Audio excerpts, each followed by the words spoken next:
2006 সালের BM college শালবাহানের নিয়োগ প্রক্রিয়ার যে নিয়োগ দেওয়া হয়েছে সেই নিয়োগটি সম্পূর্ণ অবৈধ। 2006 সালের নিয়োগ আজকে 2025 সালের প্রকাশ পায়। এখানে ইউনো মহোদয়, জাকির হোসেন এবং আমাদের বিএম কলেজের গভর্নিং বডির সদস্য জনাব মোহাম্মদ মাসুদ আলীর সই জাল করে নিয়োগ প্রকাশ করা হয় এবং প্রচুর টাকা, প্রায় 30 লক্ষাধিক টাকার উপরে নিয়োগ বাণিজ্য হয়েছে।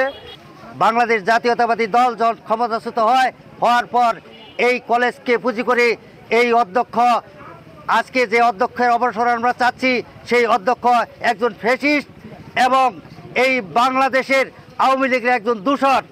সে আজকে শুধু এটা নয়, সে তখন থেকে এই পর্যন্ত লক্ষ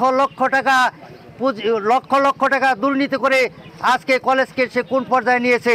একজন শিক্ষক এবং একজন কর্মচারী নিয়োগ দিয়েছেন যা 30 লক্ষ টাকার বিনিময়ে। আমরা জানতে পারছি যে সাবজেক্টে উনি নিয়োগ দেখাইছেন, সেই সাবজেক্টে এই কলেজে 2010 সালে বন্ধ হয়ে গেছেন। ওই সাবজেক্ট যদি 2010 সালে বন্ধ হয়ে যায়, তাহলে কিভাবে তিনি 25 সালে সেই নিয়োগটি 2006 সালে নিয়োগ দেখাইলেন? 6 সালে অবৈধ নিয়োগ। একরামুল হক নিজের সার্টিফিকেট জাল করে উনি নিয়োগ নিয়েছেন, এখন পর্যন্ত বিল করাইতে পারেন না।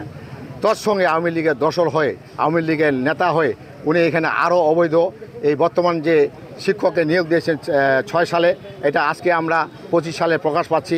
এটা পুরোপুরি অবৈধ।